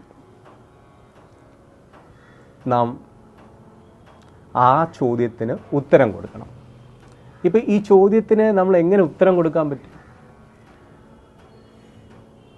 അപ്പം ഗുരു പറയുന്നത്, എപ്പോഴും പറയുന്നത്, ഇതിന് ആധ്യാത്മികതയിൽ റെഡിമെയ്ഡ് ആൻസേഴ്സ് ഇല്ല. ഇപ്പോൾ ഒരു വൈദ്യരെടുത്ത് നമ്മൾ പോയി, ഒരു ഡോക്ടറെ അടുത്ത് നമ്മൾ പോയി കഴിഞ്ഞാൽ എല്ലാവർക്കും കൊടുക്കുന്ന മെഡിസിൻ ഒന്നല്ല. ആ ഡോക്ടർ കാണുന്നതെന്ന് പറയുന്ന ആ പേഷ്യൻറ്റിനെ കാണുമ്പോൾ അവന് സിംറ്റംസ് നോക്കും. ഇവനെ ബാധിച്ചിരിക്കുന്ന രോഗം ഇതാണ് എന്ന് പറയും. അപ്പോൾ എന്താണ്? അപ്പോൾ ആദ്യം അതാണ് ഒരു ഗുരുവിൻ്റെ അടുത്ത് വന്നപ്പോഴത്തേക്ക് നമുക്ക് പറയുന്നത്, you look into yourself. അത് എങ്ങനെ നോക്കണം എന്നുള്ള ധ്യാനവിധികൾ പലതും. അതാണിപ്പം നമ്മൾ ഒരു ആധ്യാത്മിക കേന്ദ്രത്തിൽ ഇതേ കണക്ക് മീൽ വന്നാൽ ഗുരു ഒരു ധ്യാനവിധികൾ പറയും. ആ ധ്യാനവിധികളിൽ കൂടി നമ്മൾ അഭ്യസിച്ചു പോകുമ്പോൾ നമ്മളിൽ എവിടൊക്കെയാണോ തിരുത്തലുകൾ നമുക്ക് വേണ്ടത് എന്ന് സ്വയം നമുക്ക് ഉള്ളിൽ നിന്ന് ഉത്തരങ്ങൾ വരാൻ തുടങ്ങും. അതാണ് ഗുരു എപ്പോഴും പറയുന്ന ആ നിരീക്ഷകൻ. ആ അന്വേഷണം നമ്മൾ സാധനയിലൂടെ തുടങ്ങിക്കഴിയുമ്പോൾ നമ്മളിൽ ആ നിരീക്ഷകൻ ഉണരുന്നു. ആ നിരീക്ഷകൻ നമുക്ക് ഉള്ളിൽ നിന്ന് നമുക്ക് ഗൈഡൻസ് തരും. നീ മുമ്പോട്ട് യാത്ര ചെയ്ത് പോകുമ്പോൾ എവിടെയാണ് എൻ്റെ മനസ്സ് പ്രവർത്തിച്ചിരുന്നത്, എൻ്റെ മനസ്സ് ഏതിലൊക്കെയാണ് കുടുങ്ങിക്കിടന്നിരുന്നത്, അതിനെ നമുക്ക് കാണിച്ചു തരികയാണ്. ഇതാണോ എൻ്റെ ഡിസ്കംഫർട്ടിന് കാരണം? അത് സുഖവും ദുഃഖവും ഒക്കെ ഇൻഡിവിജ്വൽ പെർസ്പെക്റ്റീവാണ്. അതിനെ ആദ്യം മനസ്സിലാക്കണം. ആ തിരിച്ചറിവ് അവിടെയാണ് നിരീക്ഷകന്റെ വിവേക ബുദ്ധിയുടെ എന്താണ് തുടക്കം. എന്നാൽ അങ്ങനെ നമ്മൾ വിവേചിച്ചറിഞ്ഞ് നമ്മൾ മുമ്പോട്ട് പോകുമ്പോൾ നമുക്ക് എവിടെയോ ഏതോ സമയത്ത്, അത് നമുക്ക് സാധകരായിട്ടുള്ളവർ നമുക്ക് എല്ലാവർക്കും അറിയാം, ഏതെങ്കിലും ഒരു സമയത്ത് നമുക്ക് അറിയാതെ ഒരു ആനന്ദം വരും, ഒരു പ്രണയം വരും. അത് ഇന്ന ആളെന്നില്ല, ഏതെങ്കിലും ഒരു ഉപാധിയോടെയല്ല നമ്മൾ അതിനെ നോക്കുന്നത്. ഇതുകൊണ്ട് അത് നമുക്കതിനെ വ്യാഖ്യാനിക്കാൻ പറ്റത്തില്ല. അത് അവനിൽ സംഭവിക്കുമ്പോൾ അതാണ് നിന്നിൽ ആ യഥാർത്ഥ നിരീക്ഷകൻ്റെ ആ പ്രകാശം നമ്മളിൽ തുടങ്ങിയിട്ടുണ്ട് എന്ന് നമുക്ക് അറിയുവാൻ കഴിയുന്നത്. ആ നിരീക്ഷകന് വ്യാഖ്യാനങ്ങളില്ല, അതിന് ആശയങ്ങളില്ല, അതിന് ഒന്നിനോടും അത് ഒട്ടുന്നില്ല. അതായി തന്നെ സദാ നിലനിൽക്കുന്നു. അത് തന്നെയാണ് ഗുരു പറയുന്നു ആ സത്തയെന്ന്. ആ സത്തയിലേക്ക് നമുക്കെല്ലാവർക്കും സഞ്ചരിക്കുവാൻ കഴിയട്ടെ. ഹരി ഓം. ഓം ശ്രീ ഗുരുഭ്യോ നമഃ. ഓം ശ്രീ ഗുരുഭ്യോ നമഃ. സ്വാഭാവികതയിലാണ് ഈ പ്രപഞ്ചം നിലകൊള്ളുന്നത്. എന്നാൽ സ്വാഭാവികതയിൽ നിന്ന് അസ്വാഭാവികതയിലേക്കും അസ്വാഭാവികതയിൽ നിന്ന് സ്വാഭാവികതയിലേക്കാണ് നമ്മൾ സഞ്ചരിച്ചുകൊണ്ടിരിക്കുന്നത്. എന്തുകൊണ്ടങ്ങനെ സംഭവിക്കുന്നു?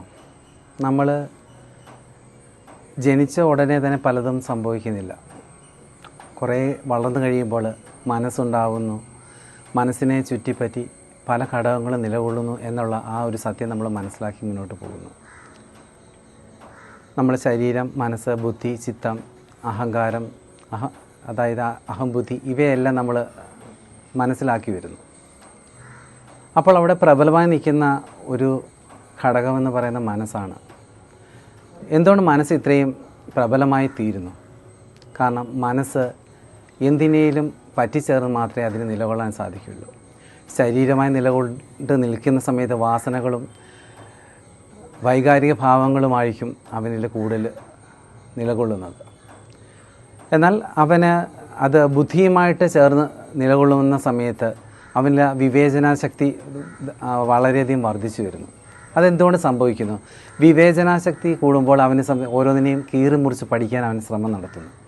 അപ്പോൾ അങ്ങനെ മുന്നോട്ട് പോകുന്ന ആ സാഹചര്യത്തിൽ അടുത്ത ഘടകമായ ചിത്തത്തിലേക്ക് അവൻ ഒത്തിരി അവയർനെസ് അല്ലെങ്കിൽ അറിവുകൾ ശേഖരിച്ച് വയ്ക്കും.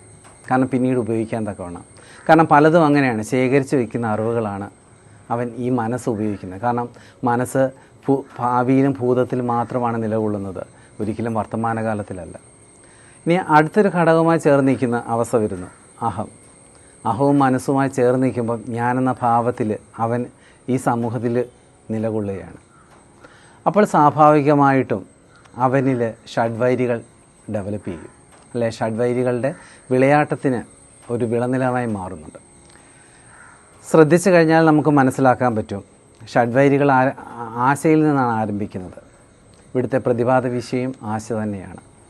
ആശ എവിടുന്ന് ജനിക്കുന്നു? കാരണം നമ്മളൊരു ആഗ്രഹം നിലനിർത്താൻ വേണ്ടിയിട്ട് ആഗ്രഹം നമ്മളിൽ ഉടലെടുക്കുമ്പോൾ ആ ആഗ്രഹം അടുത്തൊരു ലെവലിലേക്ക് പോകും. കാമം, അത് ആ ആഗ്രഹം നടക്കാതെ വരുമ്പോൾ അത് ക്രോധത്തിലേക്ക് വഴുതി വീഴുന്നു. ആ ക്രോധത്തിൽ നിന്ന് ലോഭം അടുത്ത് പോയി. ലോഭം എന്താണ് സംഭവിക്കുന്നത്? ആഗ്രഹം നടക്കാതെ വരുമ്പോൾ ക്രോധമായി മാറുന്നു, നടന്നു കഴിഞ്ഞാൽ അത് നിലനിർത്തണമെന്നാകും. പിന്നെ എന്തു ചെയ്യും, ആ ലോഭത്തിൽ നിന്നുകൊണ്ട് മോഹം ഡെവലപ്പ് ചെയ്യും. മോഹം ഡെവലപ്പ് ചെയ്യുക എന്ന് ഉദ്ദേശിക്കുന്നത് താനിപ്പോൾ ഒരു പദവിയിലിരിക്കുകയാണെങ്കിൽ ആ പദവി നിലനിർത്തണം എന്നുള്ള ആ രൂഢമൂലമായ ആഗ്രഹം അവനിരിക്കും. ആ മോഹം നിലനിർത്താൻ വേണ്ടിയിട്ട് അവനിൽ സ്പർദ്ധ, കാരണം മറ്റുള്ളവർ ആരും എൻ്റെ പദവി ഏറ്റെടുക്കരുത്, അല്ലെ എൻ്റെ പദവി ആരും കൈയടക്കാൻ ശ്രമിക്കരുതെന്നുള്ള ഒരു മതം അവനിലേക്ക് വളർന്നു വരും. പിന്നെ അതിനുവേണ്ടി മത്സരമാകുന്നു. അപ്പോൾ ആ ഷഡ്വൈരികളുടെ ആ വിളയാട്ടമാണ് പിന്നെ നടക്കുന്നത്. അപ്പോൾ സ്വാഭാവികമായിട്ടും അവൻ്റെ മനസ്സ് സംഘർഷഭരിതമാകുന്നു. അവനൊന്നിനെയും സ്വാഭാവികതയെ ദർശിക്കാൻ അവന് സാധിക്കുന്നില്ല. ഒരു കുഞ്ഞിൻ്റെ നിഷ്കളങ്കതയോ ഒരു പൂവിൻ്റെ സൗകുമാര്യതയോ ഒന്നും അവന് ദർശിക്കാൻ സാധിക്കില്ല. എന്തുകൊണ്ട് അങ്ങനെ സംഭവിക്കുന്നു? കാരണം അവൻ നിരന്തരം സംഘർഷത്തിന് അടിമയാണ്. കാരണം അവനെ ഭരിക്കുന്നത് സംഘർഷമാണ്. അപ്പോൾ അവൻ സ്വാഭാവികമായിട്ടും ചിന്തിക്കുന്നത് എന്താണ്? ഈ സംഘർഷത്തിലൂടെ മാത്രമേ എനിക്ക് ജീവിതം മുന്നോട്ട് നയിക്കാൻ സാധിക്കൂ എന്നുള്ള ഒരു ചിന്താഗതി ഡെവലപ്പ് ചെയ്യും. കാരണം അവന് ഒരു തെറ്റായ ആ ഒരു സ്ട്രോങ് ആയിട്ടുള്ള ഒരു ചിന്ത വന്നപ്പോൾ ആ ചിന്തയിൽ നിന്ന് എന്ത് ചെയ്തു? അവനൊരു ധാരണ സൃഷ്ടിച്ചു. ആ ധാരണയിൽ നിന്ന് ഒരാശയത്തെ സൃഷ്ടിച്ചു. പിന്നെ അവൻ ആ ആശയത്തിലാണ് ജീവിക്കുന്നത്. അപ്പോൾ തന്നിൽ നിന്ന് അന്യമായി മറ്റൊന്നുമില്ല എന്നുള്ള തോന്നൽ അവനിൽ രൂഢമൂലമായി നിലകൊള്ളുന്നുമുണ്ട്. അപ്പോൾ ഇവിടെ നമ്മൾ മനസ്സിലാക്കേണ്ട ഒരു കാര്യമുണ്ട്. കാരണം അവൻ പലപ്പോഴും ചിന്തിക്കുന്നുണ്ട്, ഞാൻ ഈ സംഘർഷത്തിലൂടെ എന്ന് വെച്ചാൽ ഈ ലോകം ഫൈറ്റ് ചെയ്യാനുള്ളതാണ്, അല്ലെങ്കിൽ കീഴടക്കാൻ വേണ്ടിയിട്ടുള്ളതാണ്, മറ്റുള്ളവരെ ഫൈറ്റ് ചെയ്ത് മുന്നോട്ട് പോകാനുള്ളതാണെന്നൊരു ചിന്താഗതിയിലായിരിക്കും അവൻ ജീവിക്കുന്നത്. അതാണ് അവനിലൊരു ആശയം ഡെവലപ്പ് ചെയ്തു എന്ന് പറയുന്നത്. എന്നാൽ ഇതിൻ്റെ നേർസാക്ഷ്യം പിന്നീടാണ് അവൻ മനസ്സിലാക്കുന്നത്. കുറച്ച് മുന്നോട്ട് പോകുമ്പോൾ അവൻ അറിഞ്ഞോ അറിയാതെ അവനിലൊരു തോട്ട് വരും, എന്തുകൊണ്ട് ഇങ്ങനെ സംഭവിക്കുന്നു, അല്ലെങ്കിൽ എന്നിൽ ഇങ്ങനെയുള്ള അവസ്ഥ സംജാതമാകാൻ കാരണം എന്താണ്. അവൻ ഒരിക്കലെങ്കിലും അന്വേഷിക്കാതിരിക്കില്ല. കാരണം അന്വേഷിച്ചില്ലെങ്കിൽ അവന് മരിച്ച് ജീവിക്കേണ്ടതായിട്ട് തന്നെ വരും. അപ്പോൾ സ്വാഭാവികമായിട്ടും ഒരു വ്യക്തി എന്ത് ചെയ്യും? അന്വേഷിക്കും, എന്താണ് റീസൺ, ഇതിൻ്റെ കാരണം എന്താണ് എന്നുള്ള അന്വേഷണം തുടങ്ങും. ആ അന്വേഷണം വന്നെത്തിച്ചേരുന്നത് തന്നിൽ രൂപം കൊണ്ട ഒരു ആശയിൽ നിന്നായിരിക്കും, അല്ലെങ്കിൽ ഈ ഘടകങ്ങളെയൊക്കെ അവൻ ഉപയോഗിച്ചത് കൊണ്ടാണെന്നുള്ള തിരിച്ചറിവിലേക്ക് എത്തിയില്ലെങ്കിൽ പോലും അവനിൽ കാരണം ഞാൻ തന്നെ ആകുന്നു, അവൻ്റെ റീസൺ അവൻ തന്നെ ആകുന്നു എന്നൊരു തിരിച്ചറിവ് കിട്ടും. അപ്പോൾ സ്വാഭാവികമായിട്ടും അവനിലേക്ക് ഒരു ഗുരുസങ്കല്പം വന്ന് ചേർന്നാൽ, അല്ലെങ്കിൽ അവന് സാധകനായി മാറാൻ ശ്രമിച്ചാൽ അവന് സംഭവിക്കുന്നത് എന്താണ്? അസ്വാഭാവികതയിൽ നിന്ന് സ്വാഭാവികതയിലേക്കുള്ള ഒഴുക്ക്. അപ്പം അവൻ സ്വാഭാവികമായിട്ടും സാധന ചെയ്തു. സാധന ചെയ്യുമ്പോൾ എന്താ? നിത്യസാധനയ്ക്കാണ് പ്രാധാന്യം. കാരണം നിത്യസാധനയിലൂടെ അവൻ എന്ത് ചെയ്യും? തന്നിലുള്ള ആ പലതിനെയും അവന് തിരിച്ചറിയാൻ സാധിക്കും. അപ്പോൾ നല്ലതും ചീത്തയുമായിട്ടുള്ള ഓരോ അവസ്ഥകളെയും അവൻ അഭിമുഖീകരിച്ച് മുന്നോട്ട് പോകും. അപ്പോൾ ഇങ്ങനെ മുന്നോട്ട് പോകുന്ന സമയത്ത് അവനിൽ അറിഞ്ഞോ അറിയാതെയോ സംഘർഷങ്ങൾക്ക് അയവ് വരുന്നത് അവൻ ദർശിക്കാൻ തുടങ്ങും. അപ്പോൾ അങ്ങനെ മുന്നോട്ട് പോകുമ്പോൾ മാത്രമാണ് യഥാർത്ഥത്തിൽ അവൻ ആ ഒരു സത്യത്തെ, ആ സത്യത്തിൻ്റെ പാതയിലൂടെ ചരിക്കാൻ അവന് ആ ഒരു ആഗ്രഹം വരുന്നത്. അപ്പോൾ ഇങ്ങനെ സഞ്ചരിക്കുമ്പോൾ അവനിൽ ഒരു അന്വേഷകൻ സ്വാഭാവികമായിട്ടുണ്ടാവും. ആ അന്വേഷകൻ എന്ന് പറയുന്നത് അവനിൽ ഒരു ഘടകങ്ങളെ ആശ്രയിക്കാതെ മുന്നോട്ട് നിൽക്കുന്ന ഒരു ഘടകമായി തന്നിൽ നിലകൊള്ളുന്നത് സത്യം അവൻ തിരിച്ചറിയും. ആ അന്വേഷകനാണ് പിന്നെ നിരീക്ഷകനായിട്ട് മാറുന്നത്, ആ നിരീക്ഷണത്തിലേക്ക് അവനെ നയിക്കുന്നത്. കാരണം ഒരന്വേഷണവും നടത്താതെ ആർക്കും എങ്ങും എത്തിച്ചേരാൻ സാധിക്കില്ല. കാരണം മനസ്സ് അത്രത്തോളം പ്രബലമാണ് എന്ന് നമ്മൾ മനസ്സിലാക്കിയിരിക്കുന്നു. അതുകൊണ്ടാണ് ഒരന്വേഷണത്തിന് അവൻ തുടക്കം കുറിച്ചത്. ഇങ്ങനെ മുന്നോട്ട് പോകുന്ന ഒരു സാധകനെ സംബന്ധിച്ചിടത്തോളം അവൻ ആ സ്വാഭാവികതയുടെ ഒഴുക്ക് മനസ്സിലാകുമ്പോൾ, നിത്യസാധന വളർന്നു വരുമ്പോൾ അവൻ സ്വാഭാവികമായിട്ടും അവനിൽ സംഭവിക്കുന്ന എന്താണ്? തന്നിൽ നിലകൊണ്ടിരുന്ന പല ആശയങ്ങളെയും അവൻ ആദ്യം വെട്ടിക്കളയും, ധാരണകളെ തുടച്ചു നീക്കും. അവനിൽ പൊന്തി വരുന്ന ആ ചിന്തകളെ അവൻ നിരാകരിക്കാൻ ശ്രമിക്കും. ഇതാണ് ശരിക്കും നടക്കുന്നത്. ആദ്യം എങ്ങോട്ട് പോയി അതിൻ്റെ തിരിച്ച് അതിലേക്ക്, എന്നുവെച്ചാൽ അസ്വാഭാവികതയിൽ നിന്ന് സ്വാഭാവികതയിലേക്ക് അവൻ തിരിച്ചെത്തുന്നു. അപ്പോൾ ഇതാണ് യഥാർത്ഥത്തിൽ ഒരു സാധകൻ്റെ ലൈഫിൽ സംഭവിക്കുന്നത്. അപ്പോൾ അവനിൽ ആ സാധകൻ്റെ ആ ത്വരയിൽ മുന്നോട്ട് പോകുമ്പോൾ ഉണ്ടാകുന്ന ഒരു ശക്തിവിശേഷം എന്ന് പറയുന്നത് അവനെ തിരിച്ചറിയാൻ അവന് സാധിക്കുന്നു. അവനിൽ നിരീക്ഷണം ശക്തമാകുന്നു, അവനിൽ നിരീക്ഷണം ഉണരുന്നു. അപ്പോൾ ഇവിടെ നിന്ന് നമ്മൾ മനസ്സിലാക്കേണ്ട ഒരു കാര്യമുണ്ട്. എപ്പോഴാണോ നിരീക്ഷകൻ ഉണരുന്നത് ആ മനസ്സിനെ അതിക്രമിച്ച് നിരീക്ഷകൻ അവിടെ സ്ഥാനം പിടിക്കുമ്പോൾ അവൻ അറിയും അവനിൽ സ്നേഹമുണ്ട്, അവനിൽ പ്രണയമുണ്ട്, അല്ലെങ്കിൽ അവനിൽ ശാന്തതയുണ്ട്. ഇതെല്ലാം അവന് ദർശിക്കാൻ സാധിക്കും. തനിക്ക് ശാന്തി കിട്ടി തുടങ്ങി എന്ന് മനസ്സിലാക്കുന്നവൻ ആ ശാന്തി കൈവിടാൻ ഒരിക്കലും തയ്യാറാവില്ല. കാരണം ആ ശാന്തതയിൽ നിലകൊള്ളാൻ അവൻ ആഗ്രഹിക്കുന്നു. അപ്പോൾ ഒരു സാധകൻ്റെ ജീവിതത്തിൽ ആ ശാന്തത കൈവരിക്കുന്ന, അവൻ പോലും അറിയാതെ അവനിൽ നിറയുന്ന ശാന്തതയെ ദർശിക്കാനാണ് അവൻ്റെ പ്രയാണം, ആന്തരിക യാത്ര നടത്തുന്നത്. അപ്പോൾ ഒരു വിശ്വാസിയിൽ നിന്നും ഭക്തനിലേക്കും, ഭക്തനിൽ നിന്ന് അന്വേഷകനിലേക്കും, അന്വേഷകനിൽ നിന്ന് സാധകനിലേക്കും ഒക്കെ മാറ്റപ്പെടുമ്പോൾ അവൻ സ്വയം മാറുകയാണ്. അപ്പോൾ സാധകൻ മാറ്റത്തിന് വിധേയമാണ്, പരിണാമത്തിന് വിധേയമാണെന്നുള്ള സത്യം അറിഞ്ഞുകൊണ്ട് അവനിൽ ആ പ്രണയം വകഞ്ഞൊഴുകട്ടെ എന്ന് ആത്മാർത്ഥമായിട്ട് ആഗ്രഹിച്ചുകൊണ്ട് ഹരി ഓം. ഹരി ഓം. ഓം ശ്രീ ഗുരുഭ്യോ നമഃ. ആശ, ആഗ്രഹം, ഈ വിഷയത്തെക്കുറിച്ച് പറയാമെന്ന് വിചാരിക്കുകയാണ്. നമ്മൾ ജാഗ്രത, സ്വപ്ന, സുഷുപ്തി അവസ്ഥയിൽ നമ്മളെ തന്നെ നിരീക്ഷിച്ചാൽ എപ്പോഴും നമ്മളിൽ ആശയുണ്ട്. ആ ആശയുടെ ഡെപ്ത് കൂടിയും കുറഞ്ഞും ഇരിക്കും. അപ്പോൾ നമ്മളെ നിലനിർത്തുന്നത്, ഈ ജീവിതത്തിൽ നമ്മളെ നിലനിർത്തുന്നത് തന്നെ ഒന്നല്ലാതെ പല പല പല ആശകളാണ്. അപ്പോൾ ഇതിൽ പലപ്പോഴും നമ്മൾ ദൈനംദിന ജീവിതത്തിൽ നമ്മൾ ഒന്ന് ഇൻട്രോസ്പെക്റ്റ് ചെയ്ത് കഴിഞ്ഞാൽ നമുക്ക് മനസ്സിലാവും, ഏറ്റവും വലിയ ആശ നമ്മൾക്ക് ഓരോ ദിവസവും നമ്മൾ എന്താണോ നമ്മുടെ ആ ദിവസത്തെ ലക്ഷ്യമാക്കി നമ്മൾ വിചാരിക്കുന്നത്, ആ ഒരു ആശയമായിരിക്കും നമുക്ക് പലപ്പോഴും ഡോമിനൻ്റ് ആയിട്ട് നമ്മൾ നിൽക്കുന്നത്. അങ്ങനെ വരുമ്പോൾ നമ്മൾ ഒന്ന് നിരീക്ഷണം ചെയ്യാതെ, അല്ലെങ്കിൽ നമ്മളെ തന്നെ നോക്കാതിരിക്കുന്നൊരു വ്യക്തിയാണെന്നുണ്ടെങ്കിൽ നമ്മൾ ആ ആശ ചിലപ്പോൾ നമുക്ക് വൈകുന്നേരം, നമുക്ക് ഒരു എക്സാമ്പിൾ എടുക്കുന്ന, വൈകുന്നേരം നമുക്കൊരു സ്ഥലത്ത് പോകണം എന്ന് നമ്മൾ പ്ലാൻ ചെയ്തിട്ടുണ്ടെങ്കിൽ നമ്മളുടെ രാവിലെ മുതലുള്ള എല്ലാ പ്രവൃത്തികളും ആ പോകുന്ന ആ ഒരു ചിന്തയെ മുൻനിർത്തിയായിരിക്കും. അപ്പോൾ നമ്മൾ എത്ര ഫോക്കസ്ഡ് ആയിട്ട് ഓരോ നിമിഷവും നമ്മൾ അന്നത്തെ ദിവസം നിൽക്കുന്നു എന്ന് ചോദിച്ചാൽ നമ്മളൊരു യാന്ത്രികതയിലായിരിക്കും അവിടെ നിൽക്കുന്നത്. പലപ്പോഴും ഓരോ നിമിഷവും നമ്മൾ അവിടെ എത്തപ്പെടേണ്ട സ്ഥലത്തിലേക്ക് പോകാനുള്ള എത്തപ്പെടേണ്ട സ്ഥലത്ത് പോകാനുള്ള ആ ഒരു ലക്ഷ്യമായിരിക്കും നമ്മളിൽ ഉണ്ടാകുന്നത്. അങ്ങനെ വരുമ്പോൾ നമ്മൾ അതിലേക്കായിരിക്കും നമ്മളുടെ ശ്രദ്ധ മുഴുവനും. അപ്പോൾ ബാക്കി ഉള്ള കാര്യങ്ങൾ, ദൈനംദിനമുള്ള കാര്യങ്ങളെല്ലാം യാന്ത്രികമായിട്ട് നമ്മളിൽ നിൽക്കും. അങ്ങനെ വരുമ്പോൾ ആ ദിവസത്തെ സൗന്ദര്യം, അല്ലെങ്കിൽ നമ്മൾ ആ ദിവസങ്ങളിൽ നമ്മൾ ചെയ്യുന്ന ഓരോ കർമ്മങ്ങളും എല്ലാം യാന്ത്രികതയിൽ നിൽക്കുമ്പോൾ നമ്മൾ ആ ഒരു നിമിഷത്തിൽ നിൽക്കാതിരിക്കുമ്പോൾ നമ്മളിൽ അറിയാതെ ഒരു സംഘർഷമുണ്ടാകും. നമ്മൾ പലപ്പോഴും ഇതിനെ മനനം ചെയ്യുന്നില്ലെങ്കിൽ ആ സംഘർഷത്തിൽ തന്നെ നമ്മൾ നിൽക്കും. അപ്പോൾ വളരെ ഉറ്റുനോക്കുന്നൊരു കർമ്മമാണെങ്കിൽ പോലും നമ്മളിൽ അറിയാതെ ഒരു അസ്വസ്ഥതയുണ്ടാകും. അപ്പോൾ ഒരു മനനം ചെയ്യുന്നു, അല്ലെങ്കിൽ അവനെ തന്നെ നോക്കുന്ന ഒരു വ്യക്തിയാണെന്നുണ്ടെങ്കിൽ ഏത് നിമിഷം വേണമെങ്കിലും കട്ട് ചെയ്ത് നമ്മൾക്ക് ആ നിമിഷത്തിൻ്റെ സൗന്ദര്യം ആസ്വദിക്കാൻ പറ്റും. ഒരു യാത്ര പോകുന്നുണ്ടെങ്കിൽ ആ പോകുന്ന സ്ഥലത്തെ നമ്മൾ ലക്ഷ്യമാക്കുകയാണെങ്കിൽ തന്നെയും പോകുന്ന വഴിയിലുള്ള ഈ പറയുന്നത് പോലുള്ള പ്രകൃതി ഭംഗി, അതുപോലെ കാണുന്ന കാഴ്ചകൾ, അതിൻ്റെയൊക്കെ ശബളമായിട്ടുള്ള ഈ പ്രകൃതിയിലുള്ള സൗന്ദര്യം എല്ലാം നമുക്ക് നന്നായിട്ട് ആസ്വദിക്കാൻ സാധിക്കും. അങ്ങനെ വരുമ്പോഴാണ് നമ്മളിൽ അറിയാതെ ഒരു ആനന്ദം ഉണ്ടാകുന്നത്. അപ്പോൾ നമ്മൾ ലക്ഷ്യത്തിലെത്തുക എന്നുള്ളതിനേക്കാൾ ഉപരി ആ ലക്ഷ്യത്തിലോട്ടുള്ള പ്രയാണത്തിൽ ഒരു പൂർവ്വമായിട്ടുള്ള ഒരു യാത്ര ആകണം എന്നുണ്ടെങ്കിൽ സദാ നമ്മൾ ആ ഒരു നിമിഷത്തിലെ മൈൻഡ്ഫുൾനെസ്സിൽ നിൽക്കണം എന്നുള്ളതാണ്. അങ്ങനെയാണെങ്കിൽ മാത്രമേ ഗുരുജി പറയുന്നത് പോലെ നമ്മൾ സദാ എവിടെ നിന്ന് കഴിഞ്ഞാലും നമ്മളിൽ ഒരു ചിത്തപ്രസാദം ഉണ്ടാവണം എന്നുണ്ടെങ്കിൽ നമ്മൾ ചെയ്യുന്ന കർമ്മങ്ങളിലുള്ള ആ ഒരു പരിപൂർണത ഉണ്ടാകണമെങ്കിൽ ആ മൈൻഡ്ഫുൾനെസ് നമ്മളിൽ വർക്കൗട്ട് ചെയ്യണം.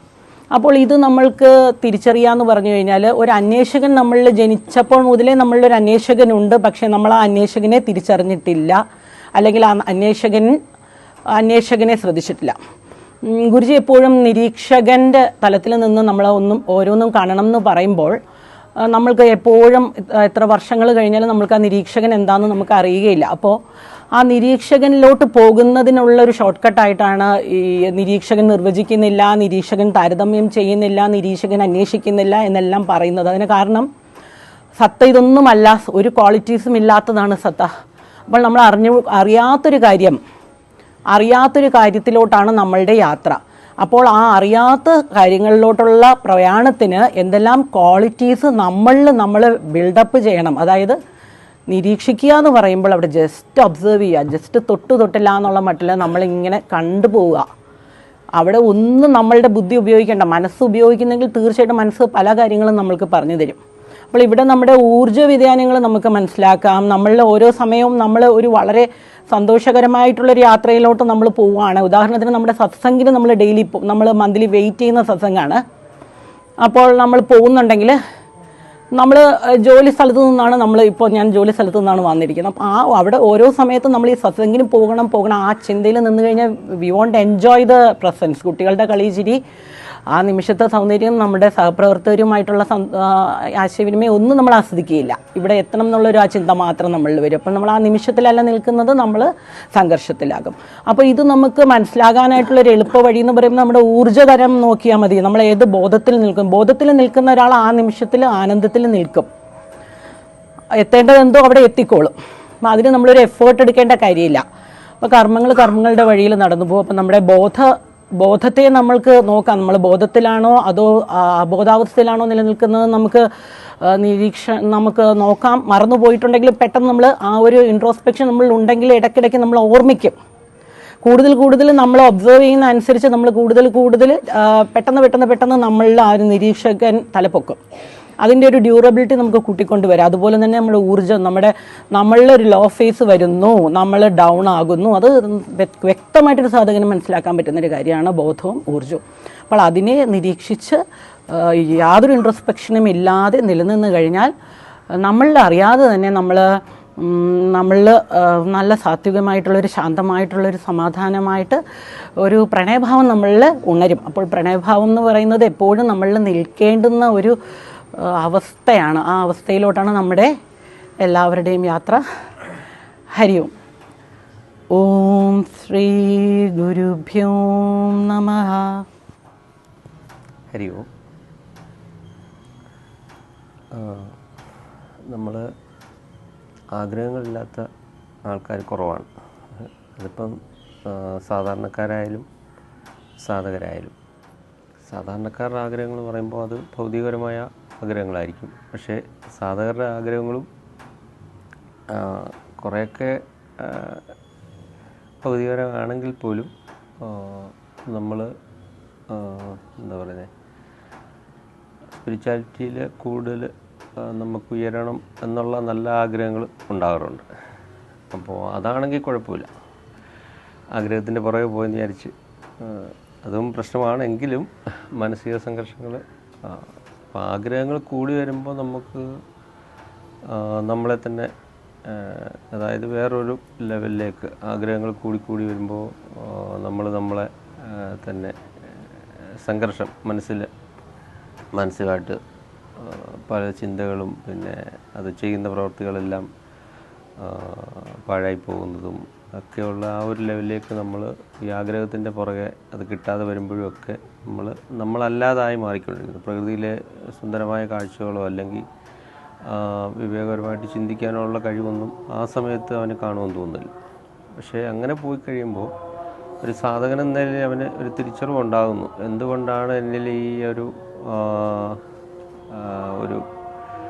ഡിസ്കംഫോർട്ട്, അതായത് അവൻ പോകുന്നിടമെല്ലാം ആ സംഘർഷം ഇങ്ങനെ നിലനിന്നുകൊണ്ട് പോകുന്നു. പുറത്തായാലും അകത്തായാലും എല്ലാം ചുറ്റുപാടുമൊക്കെയും ആ സംഘർഷം മാനസികമായിട്ടുള്ള ആ ഒരു ഇതിലേയും. അപ്പോൾ അവന് ഇങ്ങനെ ഇരിക്കുമ്പോൾ ഒരു തോന്നൽ എന്തായിരിക്കും അതിന് കാരണമെന്നുള്ളത്. അപ്പോൾ അവൻ്റെ ആ വിവേകബുദ്ധി ആയിരിക്കാം ഒരു പക്ഷേ അവനെ കൊണ്ട് അതങ്ങനെ ചിന്തിക്കുന്നത്. അപ്പോൾ അവനത് ചിന്തിച്ചു തുടങ്ങും, തന്നെ എങ്ങനെയാണിത് വരുന്നത്, അല്ലേ ഇങ്ങനെ പോയി കഴിഞ്ഞാൽ ശരിയാവില്ലല്ലോ എന്നുള്ളൊരു തോന്നൽ. അപ്പം ഭഗവാന്റെ അല്ലെ ഗുരുവിൻ്റെ ആ ഒരു കൃപയായിരിക്കും ആ സാധകന് അത് കിട്ടുന്നത് തന്നെ. അപ്പോൾ അവൻ ചിന്തിച്ച് പുറത്തല്ല പ്രശ്നം, അകത്താണെന്നുള്ള ആ ഒരു ധാരണ അവനിൽ ഉണ്ടാകുമ്പോൾ അവനെ മറിച്ച് ചിന്തിച്ചു തുടങ്ങും. അവനെ ഇത് പുറത്തല്ല, മറ്റുള്ളവരല്ല കാരണം, മറ്റുള്ളവരിൽ ആരോപിക്കുന്നത് അവൻ്റെ മൂഢത്വമാണെന്നുള്ള ഒരു തിരിച്ചറിവ് അവനുണ്ടാകുന്നു. അപ്പോൾ അവനതിൽ നിന്നും ഒരു അന്വേഷണങ്ങളിലേക്ക് പോകുന്നു. ആ അന്വേഷണം കൂടി വിവേകപരമായിട്ട് ചിന്തിച്ച് പ്രവർത്തിച്ച് അവനിലുള്ള ആ രൂഢമൂലമായ കാരണത്തെ അവനെ തിരിച്ചറിഞ്ഞ് തുടങ്ങി വരുമ്പോൾ അവനിൽ ആ നിരീക്ഷകനിലേക്ക് എത്തിച്ചേരുന്നു. അപ്പം നിരീക്ഷകനിൽ എത്തിച്ചേരുമ്പോൾ പിന്നെ യഥാർത്ഥ കാരണത്തെ കണ്ടുപിടിച്ച് അതിനെ ഇല്ലാതാക്കുക എന്നുള്ളതാണ് അവൻ്റെ ആ ലക്ഷ്യം തന്നെ. അപ്പോൾ അതിന് നമ്മുടെ സാധന കൃത്യമായിട്ട് ചെയ്ത് ആ ഒരു ലെവലിലേക്ക് പോകുമ്പോഴാണ് അവൻ ആ ഒരു ലെവലിലേക്ക് ആ നിരീക്ഷകൻ ഉണരുന്ന ആ ഒരു ഇതിലേക്ക് എത്തുന്നത്. പിന്നെ ആ നിരീക്ഷകനിലൂടെ തന്നെ പോയി കഴിയുമ്പോൾ അവൻ്റെ ആ യാത്ര വളരെയധികം സുഗമമാകുന്നു. കാരണം വേറെ കെട്ടുപാടുകളൊന്നുമില്ല. അവന് സ്വതന്ത്രനായിക്കൊണ്ടിരിക്കുകയാണ്. അവന് ആ കെട്ടുപാട്, അതായത് മാനസിക സംഘർഷങ്ങളില്ലാത്ത ഫ്രീ ആവുകയാണ്. അപ്പോൾ അവൻ്റെ ആ നല്ല ആ ഒരു ഇതിലേക്ക്, അപ്പോൾ അവൻ്റെ ആ ഒരു തലത്തിലേക്ക് വരുമ്പോൾ പിന്നെ അവന് വേറെ ഒന്നും ഇല്ല. അവന് ഗുരു പറയുന്ന പോലെ ആ ഒരു സത്തയിൽ ആ യാത്രയാണ്. അവന് അതിലേക്ക് അടുക്കുമ്പോഴാണ് അവന് ആ ഒരു മനസ്സിൽ ശാന്തത, പിന്നെ ആ പ്രണയം, ആ സ്നേഹം ഇവയൊക്കെ വന്നു ചേരുന്ന അവന് ആ സത്തയിൽ അതായി തീരുമ്പോഴാണ് അവന് ഇതെല്ലാം പിന്നീട് അവനൊന്നുമില്ലല്ലോ, വേറെ ഒന്നുമില്ല, അവനതായിട്ട് തീരുക എന്നുള്ളതാണ് ആ യാത്ര എത്തിച്ചേരുന്നത്, അവനിൽ എത്തിച്ചേർക്കുന്നത്. എല്ലാ സാധകർക്കും പ്രണാമം. ഹരി ഓം. മനസ്സ് എന്നുള്ളൊരു വിഷയമാണ് നമ്മളിവിടെ എല്ലാ സാധകരും ആഴത്തിൽ ചർച്ച ചെയ്തത്. അപ്പം അവനവൻ്റെ ഉള്ളിലേക്ക് ഇറങ്ങി ആ ഒരു മനസ്സിനെ പറ്റിയുള്ള പഠനത്തിനെ പറ്റി പറയുമ്പം തീർച്ചയായിട്ടും അത് മനസ്സിലാക്കാൻ ഇച്ചിരി പാടുള്ള ഒരു വിഷയമാണ്. മനസ്സ്, ഈ നമ്മുടെ ഈ വിഷയത്തിൽ മനസ്സിനെ പറ്റി പറഞ്ഞിട്ട് അതിൻ്റെ പ്രശ്നങ്ങളും ഗുണങ്ങളുമൊക്കെ നമ്മുടെ ജീവിതത്തിൽ നമ്മൾ അനുഭവിച്ചുകൊണ്ടിരിക്കുന്നുണ്ട്. അതിൻ്റെ ആകത്തുകയെപ്പറ്റി നമ്മൾക്ക് കുറച്ച് നേരം ഇരുന്ന് ചിന്തിച്ച് കഴിഞ്ഞാൽ മനസ്സിലാക്കാൻ പറ്റും. അത് കഴിഞ്ഞിട്ട് അതിലേക്ക് പോകുന്ന അടുത്ത സ്റ്റെപ്പ് പറയുന്ന ഒരു സത്യാന്വേഷണം അവനിൽ ഉടലെടുക്കും എന്നാണ്. അപ്പം അത് ശരിക്കും അതൊരു വേറിട്ട വഴിയാണ്. അതിലേക്ക് ശരിക്കും നമ്മളായിട്ട് ചെന്ന് ഭവിക്കുന്നതല്ല, അത് പ്രകൃതിയുടെ ഒരു വിളിയാണ്, അല്ലെന്നുണ്ടെങ്കിൽ നമ്മളിലേക്ക് അത് വന്നെത്തേണ്ടതാണ്. അപ്പം ഇവിടെ നമ്മൾക്ക് മനസ്സിനെപ്പറ്റി ഉള്ള ഒരു പഠനം നമ്മൾ നടത്തുകയും മനസ്സിലാക്കുകയും ചെയ്യുമ്പോൾ നമ്മളുടെ ജീവിതം എന്ന് പറയുന്നത് കുറച്ചുകൂടെ സുഗമമാക്കാൻ പറ്റും. അതായത് ഭയം അല്ലെന്നുണ്ടെങ്കിൽ സ്നേഹത്തിൽ ജീവിക്കാൻ പറ്റും. ഇന്ന് നമ്മൾക്ക് പലയിടത്തും വെളിയിൽ കാണാൻ സാധിക്കും ഭയത്തിൻ്റെ ആഴം എത്ര. അത് നമ്മൾ നിരീക്ഷിച്ച് അല്ലെങ്കിൽ ആ മനനം ചെയ്താലോ അല്ലെങ്കിൽ അതിനെ നിരീക്ഷിച്ചാലോ മനസ്സിലാക്കാൻ സാധിക്കത്തുള്ളൂ. അപ്പം അങ്ങനെ മനസ്സിനെ പറ്റിയുള്ള ഒരു പഠനത്തിന് നമുക്ക് ഉള്ളൊരു അവസരം മിറ്റുമിയിൽ കിട്ടുന്നുണ്ട് എന്നുള്ളതാണ് നമ്മൾ മനസ്സിലാക്കേണ്ടത്. അത് വളരെ പെരിയുള്ള ഒരു പഠനമാണ്. അപ്പം അതിന് ഒരു നിരീക്ഷകൻ നമ്മളിൽ വന്ന് ഭവിക്കേണ്ടതുണ്ട്. അപ്പം അതിലൂടെ നമ്മൾ ഈ പറയുന്ന സത്യാന്വേഷണം എന്ന് പറയുന്ന ഒരു പാതയിലേക്ക് വഴുതി വീഴുകയാണ്, അല്ലെന്നുണ്ടെങ്കിൽ പ്രകൃതി നമ്മളെ വിളിക്കുകയാണ് ചെയ്യുന്നത്. അപ്പം ഒരു സത്യാന്വേഷി ആയി മാറുമ്പോൾ അവൻ്റെ നോട്ടം, അവൻ്റെ ശരീരത്തിൻ്റെ ആ ഘടന, നിപ്പ്, അവൻ്റെ പ്രവൃത്തി എല്ലാം മാറും. ആ സത്തയെ തിരിച്ചറിയാനായിട്ട് സാധിക്കും. ഇവിടെ വിഷയങ്ങളെല്ലാം വളരെ ആഴമുള്ളതാണ്, നമ്മൾക്ക് വളരെ ചുരുങ്ങിയ സമയമാണുള്ളത്. അപ്പം ഗുരുജി ആ ഒരു ആഴമുള്ള വിഷയത്തിനെ, വളരെ പാടുള്ള ഒരു വിഷയത്തിനെ നമ്മൾക്ക് അനുഭൂതി തലത്തിൽ, അല്ലെന്നുണ്ടെങ്കിൽ നമ്മൾ എത്രമാത്രം നമ്മുടെ ധ്യാനം മെഡിറ്റേഷൻ സെക്ഷൻ സ്റ്റാർട്ട് ചെയ്യുമ്പോൾ നമുക്കറിയാൻ സാധിക്കും. അത് ഇച്ചിരി ഡ്രൈ ആയിട്ടുള്ളതാണ്. അതിനെ നമ്മൾക്ക് അനുഭൂതി ഒരു തലത്തിലേക്ക്, അല്ലെന്നുണ്ടെങ്കിൽ നമുക്ക് എത്രമാത്രം അത് നമ്മളിലേക്ക് നിറച്ചു തരാനായിട്ട് ശ്രമിക്കുന്ന ഒരു സെക്ഷനാണല്ലോ നമ്മളുടെ ആ ധ്യാന ശിബിരം നടക്കുന്നത്. അപ്പം അതിലേക്ക് എല്ലാവർക്കും ആഴ്ന്ന് പോകാൻ സാധിക്കട്ടെ. ഹരി ഓം. ശ്രീ ഗുരുഭ്യോ നമഃ.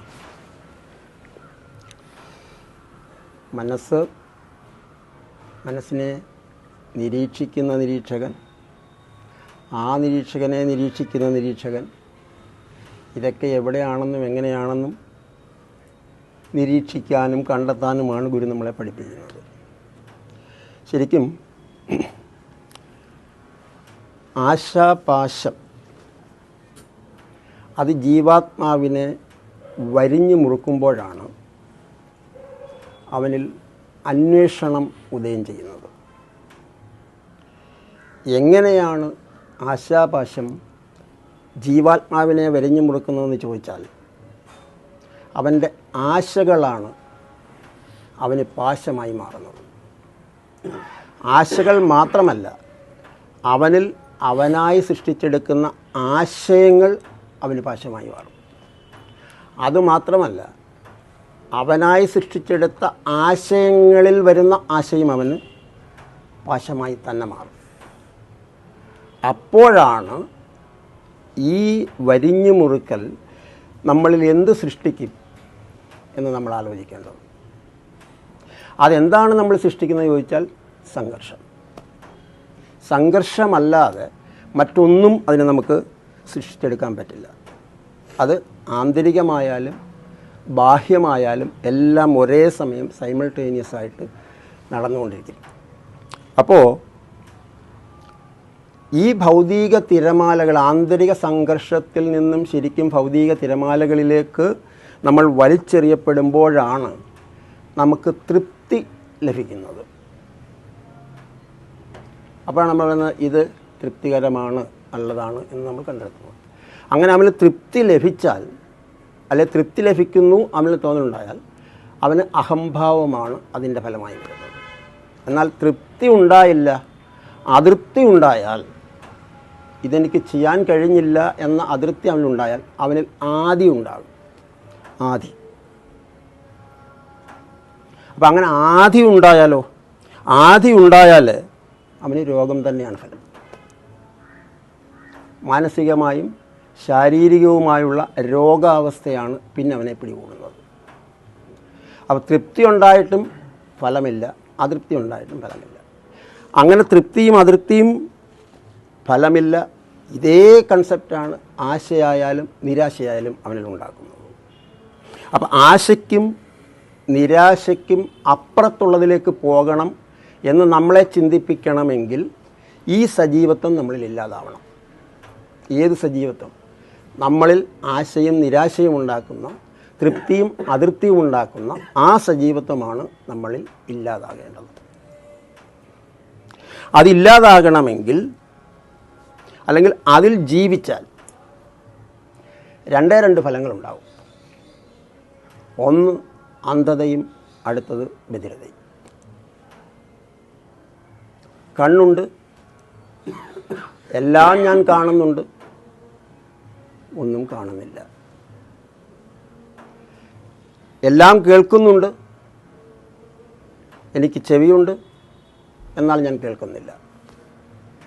ഒരു സ്വപ്നാവസ്ഥയിൽ അവൻ ചരിക്കാൻ തുടങ്ങും. അതായത് ചെയ്യുന്നതിനോടൊന്നും അവന് ഇഴുകിച്ചേരാൻ കഴിയാതെ, അല്ലെങ്കിൽ നിഷ്കളങ്കത വരുത്താതെ, അതല്ലെങ്കിൽ കൃത്രിമമായി അവൻ ചെയ്യപ്പെടുന്ന ഒരു കൃത്രിമ ലോകത്തിലേക്ക് അവൻ എടുത്തെറിയപ്പെടും. അങ്ങനെ എടുത്തെറിയപ്പെടുമ്പോൾ അവൻ്റെ ഉപാധികൾ പോലും അവന് നഷ്ടമാകും. ഉപാധികൾ എന്ന് പറയുമ്പോൾ പഞ്ചേന്ദ്രിയങ്ങൾ. ചെവിയുണ്ട്, കേൾക്കുന്നില്ല; കണ്ണുണ്ട്, കാണുന്നില്ല; നാക്കുണ്ട്, രസമറിയുന്നില്ല; തൊലിയുണ്ട്, സ്പർശനശേഷിയില്ല. ഈ ഒരു വല്ലാത്ത അവസ്ഥയിൽ അവനായി സൃഷ്ടിച്ചെടുക്കുന്ന ഒരു ലോകത്തിൽ അവൻ ജീവിക്കാൻ തുടങ്ങും. അതാണ് ശരിക്കുമുള്ള നിർജീവത്വം അവനിൽ അനുഭവപ്പെടുത്തുന്നത്. അങ്ങനെ അനുഭവപ്പെട്ട് വന്നാൽ ആ ആന്തരിക നിർജീവത്തിൻ്റെ ഫലമായി, അല്ലെങ്കിൽ ബാഹ്യമായോ ആന്തരികമായോ അവനുണ്ടാകുന്ന ആ നിർജീവത്വത്തിൻ്റെ ഫലമാണ് ശരിക്കു പറഞ്ഞാലും അവൻ്റെ ത്രാണി നഷ്ടപ്പെടുന്നതിന് കാരണം. ത്രാണി എന്ന് പറയുമ്പോൾ അവൻ്റെ കഴിവ്, ഇതിനെ ഓവർടേക്ക് ചെയ്യാൻ, അല്ലെങ്കിൽ അതിനെ ഓവർടേക്ക് ചെയ്യാൻ, അതിനെ പ്രതിരോധിക്കാൻ ഒക്കെയുള്ള ത്രാണി അവന് ഇല്ലാതാകും. ത്രാണി ഇല്ലാതാകുന്നതോടുകൂടി അവന് തീർച്ചയായിട്ടും തെറ്റിദ്ധാരണകളിൽ ചെന്നുപെടും. ത്രാണി ഇല്ലാതാകുമ്പോൾ എവിടെയാണ് നമുക്ക് ചെല്ലാൻ പറ്റുന്നതെന്ന് ചോദിച്ചാൽ പിന്നെ കൂടുതൽ കൂടുതൽ തെറ്റിദ്ധാരണകളിലേക്ക് നമ്മൾ അകപ്പെട്ടു പോകും. അങ്ങനെ അകപ്പെട്ടു പോയാൽ അതിലും വലിയൊരു തെറ്റിദ്ധാരണയിൽ നമ്മളെത്തും. ഈ ബാഹ്യമായ സംഘർഷങ്ങളെയെല്ലാം ഇല്ലാതാക്കുന്നതാണ്, പരിഹരിക്കുന്നതാണ് ശരിയായ തേടൽ എന്ന വലിയ തെറ്റിദ്ധാരണയിലേക്ക് അവൻ ജീവിക്കും.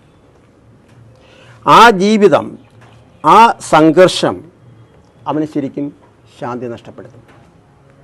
ഉള്ളാലെ ഉള്ള ശാന്തിയും പുറമേ ഉള്ള ശാന്തിയും എല്ലാം നഷ്ടപ്പെടുത്തും. നഷ്ടപ്പെടുത്തുന്നതോടുകൂടി അവൻ എന്തായിരുന്നോ തെറ്റിദ്ധാരണ ഉണ്ടായിരുന്നത് അവൻ കൂടുതൽ ആഴങ്ങളിലേക്ക് പോകും. അതാണ് നമ്മളോട് ഗുരു പറയുന്നത്, തെറ്റിദ്ധാരണയുടെ പുറകിൽ ഒരു സാധകൻ പുറത്തു പോയാൽ ആ ഉയരം എത്ര ഉണ്ടായിരുന്നോ അത്രയും താഴ്ചയിലേക്കാണ് അവൻ പോകുന്നത് എന്ന് പറഞ്ഞാൽ അതിൻ്റെ ആഴം കൂടിക്കൊണ്ടേയിരിക്കും എന്നർത്ഥം.